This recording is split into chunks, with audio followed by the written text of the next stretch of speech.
Hey, what's up everybody? Joe D'Agostino again with another video that has been a long time in the making. I really wanted to get this one out a long time ago, but to be honest with you, I went through a whole bunch of different options before I came to this, and that is simply using the Fujifilm GFX medium format mirrorless system with the Techart Adapter, the AF adapter, and the Canon 85mm 1.2L series glass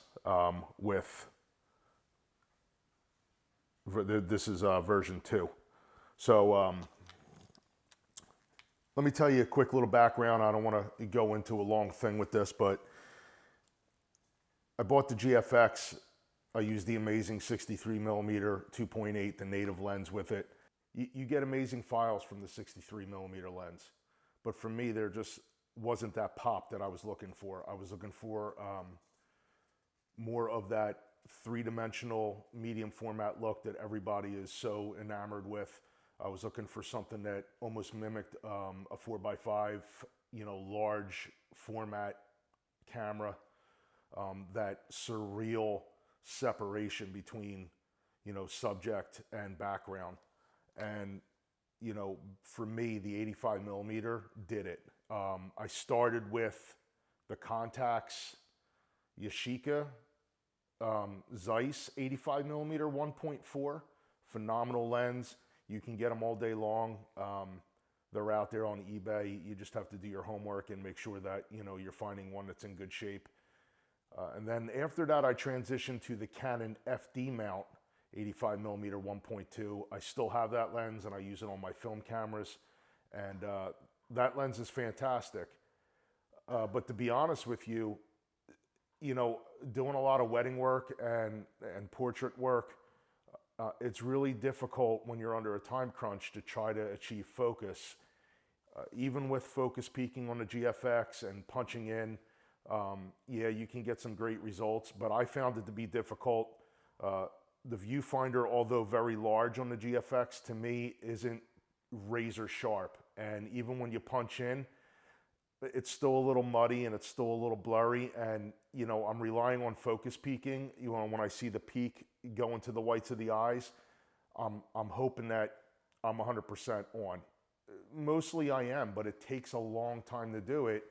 And when I'm under the gun to get these results fast, it was too tough. So I said, okay, let me dive into getting the EF mount 85mm. I bought the 1.2. I bought the version 2. It's just the one that I found that was in my price point when I was looking for it. I have used the 1.4. It's a phenomenal lens as well. And to be honest with you, it works beautifully. Is it razor fast? No, it's not super fast. But we're using a GFX here. I don't think you're using it for, speed results. You're using it for portrait and fine detail work. And to be honest with you, it gave me the look that I was looking for, and it gave me the hit rate. It doesn't hunt too bad. I back button focus with the Techart Adapter, and I get full face tracking. I get eye tracking as well. So, here's an example of that.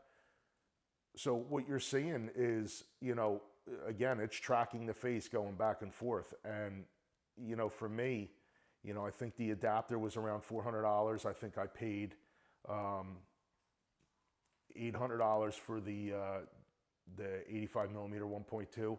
So I'm still coming in, at a good amount, but definitely a lot cheaper than if I was to buy the GFX, the native 110. The 110 is a phenomenal lens. I'm not stacking this lens against that lens. I've never shot it, but from everything that I've heard and seen, that is the lens to have. But for my type of work, this is a little wider. This comes out to be about 67mm when you adapt it to the GFX, which is close to normal. And again, the Techart Adapter works wonderfully. I haven't had any problems with it. It has the electronic contacts in here as well, and it also has a USB connector inside, which you can use for, you know, updating, you know, the software when it comes out that way. So for me, this has been a win-win. I've used this on my wedding work. I use this, you know, for my portrait work. I use it for my engagement shoots, you know, getting bridal prep, you know, groom prep. I use it for everything that I need to take my time with, and I want that huge raw file from the GFX. I want all that detail. I want all that tone that, you know, other cameras simply can't get. There's just not a comparison. So for me, I believe that this combination really makes my photography stand apart from others that are using, you know, different setups. Again, I'm a Fuji shooter. I am a Canon shooter. I'm a Nikon shooter. I'm not a brand loyalist. I shoot everything under the sun. This video right now is being filmed on the Canon EOS R with the 35mm f2 with some lighting. I'm working on my lighting skills and trying to work that out. But again, I just wanted to come at you guys real quick with this GFX.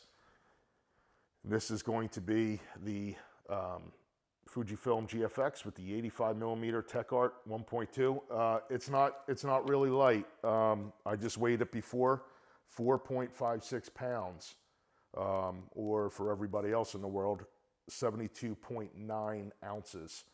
So, you know, it's heavy.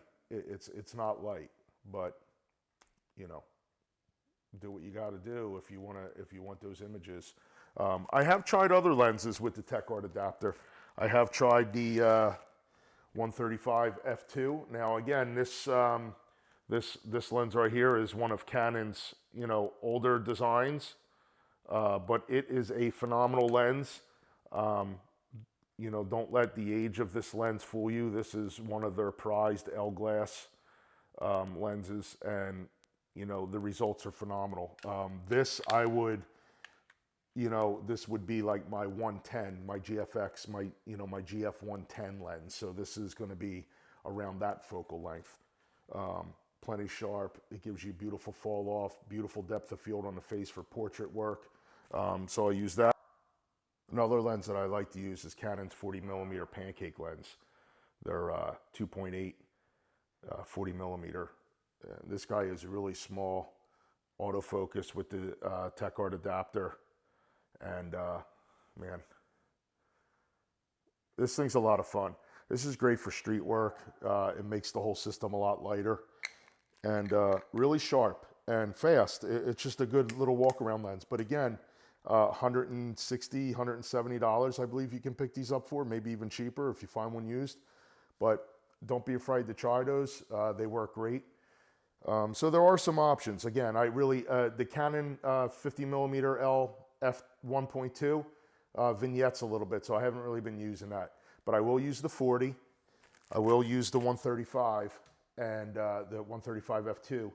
And I will use the GFX 85mm. That's on my camera 98% of the time. Once in a while, I switch them off. But again, I'll show you some examples. I put some up throughout this video, and I hope you guys enjoyed this. Whatever information I can give you, please don't hesitate to ask.